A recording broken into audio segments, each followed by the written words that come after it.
Queridos amigos do canal do Morfeu, hoje vamos detalhar uma questão muito importante que falamos aí todos os dias do Quantitative Easing.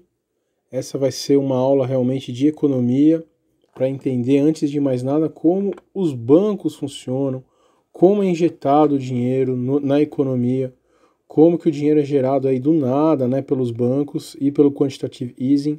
Então é um material realmente muito selecionado aí que nós fizemos, tá bem? Então vamos deixar os links aí também, pegamos uma seleção muito bacana desses links, que há muita descrição e esses que a gente pegou estão bem sucintos. Então vamos começar, né? Então primeiro vamos falar sobre a reserva fracionária, gente, porque é fundamental entendermos como exatamente que o banco pega o dinheiro que o cliente, nós, né, depositamos, e a partir desse dinheiro ele gera muito outros valores financeiros, né? Não é exatamente do nada que ele faz isso, mas ele pega uma pequena parte apenas do que a gente deixa, né, no banco. Isso todo mundo já sabe, é bem divulgado aí pelos sites como o nosso. Então só uma pequena parte realmente fica, né, como garantia, e o resto ele multiplica muitíssimas vezes do nada mesmo. Então, para entender, vamos lá. A reserva fracionária é um sistema bancário que permite aos bancos comerciais terem lucro usando parte do dinheiro que seus clientes têm depositado, enquanto apenas uma pequena fração, gente, olha, uma pequena fração desses depósitos é armazenado como dinheiro verdadeiro e pode ser sacado. Na prática, esse sistema cria dinheiro do nada, usando uma porcentagem dos depósitos dos seus clientes. Em outras palavras, os bancos são obrigados a manter um percentual mínimo, essa fração, né? Por isso que é reserva fracionária, do dinheiro que é depositado pelos clientes, podendo emprestar o restante desse capital. Quando o empréstimo é concedido, tanto o banco quanto a pessoa que recebeu o empréstimo classificam o montante como um ativo, dobrando o valor original numa definição econômica. Então, esse dinheiro é reutilizado, reinvestido e reemprestado várias vezes. Todo esse processo nos leva à principal função do sistema de reserva fracionária: cria dinheiro novo do nada. Dívidas e empréstimos são parte integral do sistema de reserva fracionária e muitas vezes exigem que um banco central, isso é muito importante também, gente, muito importante. O banco sozinho, ele não pode fazer, né, esse tipo de operação. Tem que ter o Banco Central no meio. Então, novamente, vamos começar até do começo, porque isso tem que ficar muito claro. Dívidas e empréstimos são parte integral do sistema de reserva fracionário e muitas vezes exigem que um banco central coloque novas moedas em circulação, para garantir que os bancos tenham capacidade de arcar com os saques de seus clientes. A maioria dos bancos centrais também atuam como agências reguladoras que determinam, entre outras coisas, a exigência de reservas mínimas. Esse é o sistema que boa parte das instituições financeiras ao redor do mundo usam. Ele é predominante nos Estados Unidos e em vários outros países que adotam o livre mercado, né? Olha aí, né, pessoal? Então, para a gente entender isso, o banco não consegue fazer isso também se não tiver, né, exatamente esse aporte do Banco Central. Por isso que todas essas conversas que a gente tem de repos, né, de quantitative easing, tem que sempre ter um Banco Central no meio, senão realmente o sistema, né, financeiro como um todo, ele sai dos eixos. A criação do sistema bancário de reserva fracionária. Essa informação é impressionante também, gente. A gente acha que é uma coisa recente, né? O sistema bancário de reserva fracionário foi criado no ano de 1668, quando o Banco Central da Suécia, será que é por isso que é um dos países mais confiáveis, né, hoje em dia? Eles criaram tudo isso que a gente faz hoje, né? Que maravilha. Se tornou o primeiro banco central do mundo. Olha aí, né? Quem acha que era os Estados Unidos, né? Não, foi na Suécia. Vale lembrar que outras formas mais simples de reserva fracionária já estavam sendo usadas anteriormente. A ideia de que os depósitos em dinheiro poderiam crescer e se expandir, estimulando a economia por meio de empréstimos, rapidamente se tornou popular. Fazia sentido usar os recursos disponíveis para estimular gastos em vez de acumulá-los em um cofre. Depois que a Suécia tomou várias medidas para tornar, né, a prática confiável, a estrutura de reserva fracionária se consolidou e espalhou com uma velocidade incrível. 2 bancos centrais foram criados nos Estados Unidos, o primeiro em 1791 e o próximo em 1816, mas nenhum deles deu certo. Olha que coisa, hein? Em 1913, o Federal Reserve criou o Federal Reserve Bank dos Estados Unidos, assim se tornando o Banco Central americano. Os objetivos da instituição financeira eram estabilizar, maximizar, supervisionar a economia, no que diz respeito aos preços, empregos e taxa de juros. Então, como funciona? Essa parte é incrível também, viu, gente? Olha que coisa maravilhosa. Quando um cliente deposita dinheiro em sua conta bancária, esse dinheiro não é mais propriedade dele, pelo menos não da forma direta. O banco agora é o dono e, em troca, ele fornece ao cliente uma conta que pode ser usada para saques. Isso significa que o cliente do banco deve ter acesso ao valor integral do depósito no momento que desejar, com regras e procedimento previamente estabelecidos. No entanto, quando o banco toma posse desse dinheiro, ele não retém o valor total. Em vez disso, uma pequena percentual, aquilo que a gente já falou, né? Realmente guardado e o resto é emprestado. Então, olha a dinâmica, gente, desse. Tem um exemplo aqui muito bacana que a gente achou. Então, olha só, né? Então, o cliente A vai lá e faz um depósito de 50 mil no banco 1. O banco 1 empresta 45 mil para o cliente B. O cliente B faz um depósito de 45 mil no banco 2. O banco 2 empresta 40.500 para o cliente C. O cliente C faz um depósito de 40.500 no banco 3. O banco 3 empresta 36 mil para o cliente D. E assim vai, né, gente? Então ele continua ali. Quem quiser, esses cálculos estão todos aí nesse link. Mas o resumo da ópera é esse daí. Com uma exigência de 10% para a reserva fracionária, o depósito original de 50 mil aumentou para um total de 234.280 em dinheiro circulando, que é a soma dos depósitos de todos os clientes.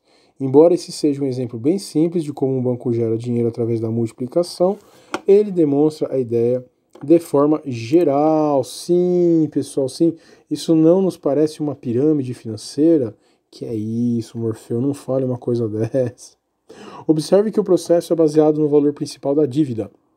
As contas de depósito representam o dinheiro que os bancos devem aos seus clientes, passivo, e os empréstimos com juros geram mais dinheiro para os bancos e são considerados ativos financeiros. Que maravilha!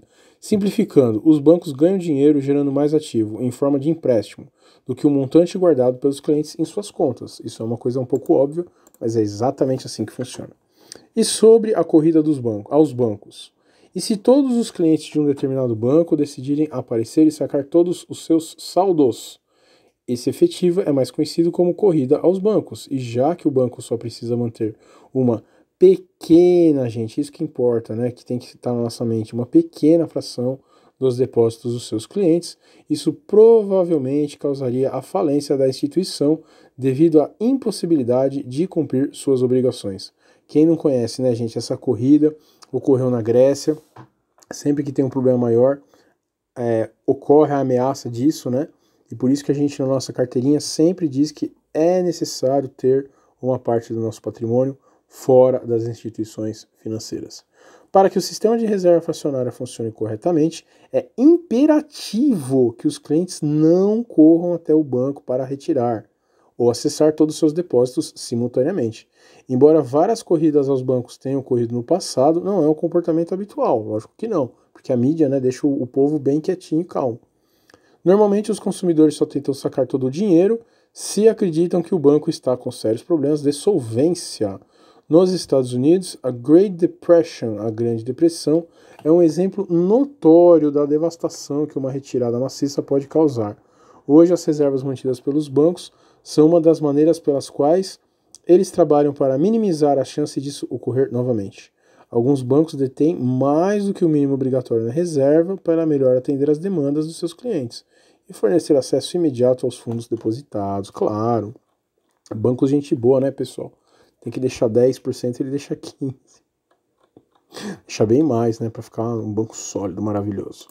Tá certo? Então, essa questão é a primeira, fundamental, né, de como funciona a reserva fracionária. E aí, o que tem o quantitative easing a ver com isso? Vamos lá. Quantitative easing ou flexibilização quantitativa é uma prática controversa e pode apresentar diferentes definições, mas basicamente é uma operação de mercado, né, realizada por bancos centrais, que aumenta a liquidez e inflação, com uma suposta intenção, né? Que maravilha, o inferno dizem, né? Tá cheio de boas intenções. Com uma suposta intenção de estimular economicamente um país, encorajando empresas e consumidores a pedirem mais empréstimos e consumirem mais. Então vamos lá, como funciona exatamente, né, essa mandracaria aí que é mais maravilhosa do que a reserva fracionária? Normalmente a prática consiste em um banco central injetando dinheiro na economia ao comprar valores mobiliários, por exemplo, ações e títulos, do governo ou de bancos comerciais. Os bancos centrais engordam as reservas dos bancos comerciais. Então, olha aí, pessoal, vamos ter isso em mente, né? Não é o Banco Central, obviamente, liberando dinheiro diretamente para as empresas e para as pessoas, né? Eles passam pelos bancos comerciais, olha que maravilha, que adotam um sistema bancário de reservas fracionárias, olha aí, por isso que é importante a gente ter falado, por meio da extensão de novo crédito, visto que o novo crédito não possui lastro em uma mercadoria ou algo de valor físico, a prática do quantitative easing cria basicamente dinheiro do nada, pessoal, que coisa! Então, essa é a fundamental diferença, né, pessoal, entre o quantitative easing e o dinheiro que os bancos geram diretamente sem o Banco Central, é exatamente, claro, novamente, né, a gente comentou que o Banco Central sempre dá um suporte para aumentar, né, o banco sozinho não consegue fazer isso, tem que ter um aval sempre do Banco Central, mas a diferença fundamental é que o banco comercial, quando ele cria dinheiro, né, através dos empréstimos, ele tem que ter um pequeno valor, né, depositado pelos clientes. Quanto que o quantitative easing não precisa de nada, gente. O governo vai lá e imprime realmente dinheiro. Na verdade, nem imprimir, né? Eu não gosto dessa expressão, sabe? Imprimir dinheiro, porque você imprimir dinheiro, você está fazendo alguma coisa real, né? Você está gerando papel, que seja. Mas o quantitative easing nem isso, gente, porque o dinheiro é eletrônico, é eletrônico. Então, se você conhece sistemas, né, você consegue já fazer isso daí. Você não precisa nem imprimir nada. Você não precisa de nada no mundo físico, né? Então isso realmente é incrível. Sendo assim, o objetivo do quantitative easing é aumentar a oferta monetária, tornando o dinheiro mais acessível, visando um estímulo na atividade econômica. O intuito é manter as taxas de juros baixas, impulsionando empréstimos para empresas e consumidores, promovendo confiança na economia. Na prática, no entanto, esse processo nem sempre funciona e a gente vai ler uma matériazinha, pessoal, para fechar o nosso vídeo que vai ficar aí realmente extraordinário, como isso não está funcionando, né? Sendo uma abordagem muito controversa, com defensores e opositores. O quantitative easing é uma política monetária de expansão relativamente nova. Alguns estudiosos acreditam que seu primeiro uso aconteceu no Japão. Olha só, né, pessoal, um país tão certinho ali, mas realmente o Japão tem muitos problemas estruturais, a gente fala muito sobre isso no canal também. Tem deflação, tem, né, o povo que guarda muito e não faz a economia girar. Então ele continuaria. Então foi no final dos anos 90 no Japão que começou essa prática, né? Entretanto, muitos economistas debatem sobre as práticas monetárias adotadas naquela época pelo Banco Central japonês. A principal dúvida é se essas práticas realmente se enquadram, né, nas definições de quantitative easing. Desde então, várias outras nações implementaram essa prática na tentativa de minimizar problemas econômicos. O que desencadeou o uso do quantitative easing? O quantitative easing foi idealizado para resolver problemas que emergem quando as práticas do sistema bancário convencional falham na prevenção de recessões, né? A gente sabe bem isso lá na crise de 2008, o nosso caso clássico, né? Pode até ser que tenha começado no Japão, não tem problema, mas em 2008 que a gente começou a ver realmente os absurdos, né? Que hoje são muito maiores. O objetivo primário do quantitative easing é aumentar a inflação para evitar a deflação, que a gente falou exatamente no vídeo aí, né, do YouTube desse final de semana, a terrível deflação, né?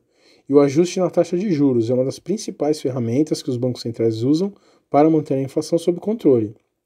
Quando os empréstimos e atividades financeiras diminuem, o Banco Central de uma nação pode reduzir a taxa de juros para tornar a extensão de crédito mais acessível. Por outro lado, quando as coisas se tornam livres demais e os níveis de consumo e crédito alcançam níveis perigosos, um aumento na taxa de juros pode funcionar como uma espécie de freio. Isso é economia bem básica, né, pessoal? É os bancos centrais aí do mundo todo mexendo ali nas taxas básicas de juros, exatamente para evitar, tanto para evitar inflação no primeiro momento, como para evitar recessão, né, se o consumo aí cai demais, que é o nosso caso atual, né? O quantitative easing é efetivo? Logo após a crise financeira de 2008, o bingo ter acabado, o Fundo Monetário Internacional publicou uma nota na qual o quantitative easing foi discutido como uma efetiva política monetária, não convencional. A análise incluiu os 5 principais bancos centrais do mundo. Olha só, gente. Olha o tamanho disso, meus amigos. Federal Reserve dos Estados Unidos, Banco Central Europeu, Banco da Inglaterra, Banco do Canadá e o Banco do Japão. Olha novamente, hein? O Ocidente, basicamente, né? O Oriente estava fora disso, que coisa. É o Ocidente e sempre o Japão, né? Junto da OTAN, né? Isso é sempre muito interessante. Como se fosse a OTAN ali versus o mundo todo, né? Cada instituição implantou uma estratégia diferente, mas a maioria deles aumentou drasticamente a liquidez geral do mercado. O relatório afirmou que as intervenções realizadas pelos bancos centrais foram bem sucedidas, olha que coisa, né? E que o aumento da liquidez foi importante para evitar uma crise econômica prolongada e um colapso do sistema financeiro. Isso é uma verdade, né, pessoal? É meio que um remédio que eles usaram ali. O único problema, né, maior é que esse remédio acabou, né, não parando aí. Ele está sendo utilizado, na verdade, como uma rotina, né, como uma operação rotineira, e é aí que mora o grande perigo. Entretanto, o quantitative easing não é sempre efetivo, sendo altamente dependente do contexto e estratégia aplicada. Várias economias que experimentaram o uso dele não tiveram os efeitos desejados. Bingo, olha aí, né? Se não for gerenciado corretamente, o ato de injetar dinheiro na economia e reduzir a taxa de juros pode causar resultados inesperados e indesejáveis. Abaixo, né? Então, abaixo uma conclusão, as considerações finais. Como uma estratégia monetária não convencional, o quantitative easing pode ter influenciado a recuperação de algumas economias, mas certamente é uma estratégia controversa e até mesmo essa conclusão é discutível. A maior parte dos possíveis riscos, como hiperinflação e o endividamento excessivo, ainda não se concretizaram de maneira devastadora, mas algumas nações que fizeram uso do quantitative easing sofreram instabilidade cambial e tiveram um impacto negativo em outras formas de economia. A consequência da aplicação prolongada dessa prática ainda não são muito claras, gente. Olha, a gente, na verdade, estamos escrevendo a história, né? O que a gente sempre fala. E os efeitos do quantitative easing podem ser completamente diferentes dependendo do contexto e da abordagem. Então, pessoal, o fundamental para a gente entender, né? A gente vai finalizar lendo aqui uma matéria exatamente sobre isso, de 2018 ali, né? Não estava tão crítico quanto está agora, em outubro de 2019. Mas o que a gente tem que ter em mente é isso, né? Se por um lado os bancos eles sempre geraram muito dinheiro, essas reservas fracionárias elas foram diminuindo ao longo do tempo, então já há, né, uma geração mesmo, eles criam dinheiro do nada, né? Mas na verdade não é do nada, eles precisam de pelo menos um pouquinho ali de dinheiro depositado de cliente. O quantitative easing nem isso precisa. O governo vai lá, gera eletronicamente e compra coisa das empresas, dos bancos que não existe mesmo, né? Então é só gerar mais ação, mais coisa eletrônica e eles vão lá e compram e injetam essa grana, essa fortuna enorme aí. Mais uma vez, vale muito a pena assistir o Too Big to Fail, o filme Inside Job também fala bastante sobre isso.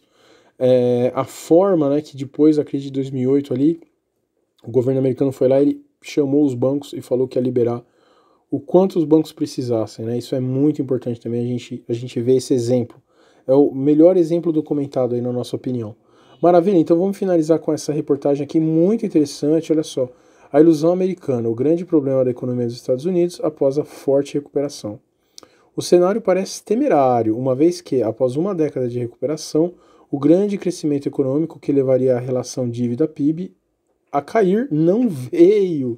A grande crise de 2008 e 2009 foi diferente das crises financeiras que tivemos nas últimas décadas, diferente das crises anteriores, em que a redução de juros foi suficiente para reativar a economia. Dessa vez, o Federal Reserve julgou necessário medidas adicionais para tirar o país da crise. Assim surgiu o Quantitative Easing, o que consiste no Banco Central americano comprando ativos como títulos de dívida soberana e outros ativos financeiros, a fim de estimular a economia do país. Tais ativos são comprados de instituições financeiras e têm por objetivo reduzir a taxa dos títulos e assim reduzir o custo do capital por meio do meio produtivo. Foi exatamente o que a gente leu lá em cima, né? Então, que bom quando bate também uma matéria, uma reportagem com a teoria.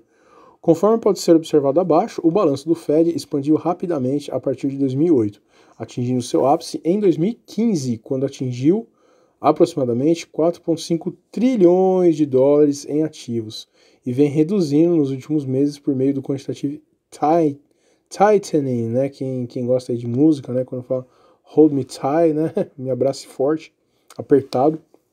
Então, realmente, gente, subiu muito, né? Essa geração de dinheiro. E em 2015 eles começaram a baixar e o problema é que agora voltou com tudo, né? Tal expansão monetária, aliada aos juros de referência mantidos em patamares historicamente muito baixos, levaram à retomada do crescimento do PIB americano. Maravilha. O grande problema, que é pouco comentado por analistas econômicos e publicações do setor em geral, pois é, né? É que além de todo o esforço monetário empreendido nos últimos 10 anos, o governo americano incorreu em pesados déficits para sustentar o crescimento. Somente para ilustrar, o PIB dos Estados Unidos, no final de 2008, perfazia 14,56 trilhões, enquanto a dívida pública federal era de 10,70 trilhões. Em 30 de junho, né, deste ano, de 2018, o PIB já estava em 20 trilhões e a dívida em 21 trilhões, pessoal. É exatamente esse que é o problema. A subida, né, vertiginosa que deu. Olhando a evolução dos números, fica muito mais fácil enxergar que todo o crescimento do período veio pelo aumento da dívida. Então, não se criou, né, foi exatamente o dinheiro produzido do nada que sustentou essa grande subida aí do PIB. O grande problema de tal arranjo é que após uma década de recuperação, o grande crescimento econômico que levaria a relação dívida-PIB cair não veio. Por quaisquer medidas históricas que se possa olhar, tudo leva a crer que estamos próximos do fim desse ciclo de crescimento, não me diga. E fica aqui algumas grandes questões. Caso outra crise emerja, olha só, rapaz, quais mecanismos o Fed adotaria além da tradicional queda de juros, que é o que... isso a gente fala todo santo dia. Partiremos para mais rodadas de quantitative easing e déficits públicos ainda maiores, é o que a gente comenta também, né? Tem uma hora que não tem mais como você colocar mais isso. Teríamos espaço para estimular uma recuperação tal qual foi a produzida em 2008 e 2009? Obviamente não temos a resposta, mas o cenário nos parece temerário.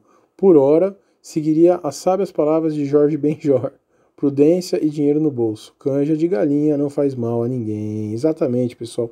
Quando não há respostas econômicas, né, tem que apelar aí para o Jorge Benjor. Sensacional. Mas, então, meus amigos, é basicamente isso. Acho que aqui ficou bem clara essa questão agora, quando a gente ouvir, para a gente entender. Então, é exatamente a base do que a gente sempre fala, que quanto mais inflarem, né, mais bombarem aí o balão de ar, mais ele vai realmente subir, mas quando estourar, a queda vai ser enorme. Mas pelo menos depois de um vídeo como esse, né, com tantas informações, a gente entende exatamente como funciona e, acima de tudo, que realmente, né, o nosso sistema financeiro está baseado em uma grande pirâmide financeira. Quem levantar a mão e sair primeiro, né, não vai perder tanto dinheiro, mas quem for ficando para o final vai realmente se dar muito mal. Maravilha, pessoal? Então, espero que tenham gostado. Vamos comentar bastante aí. Um grande abraço!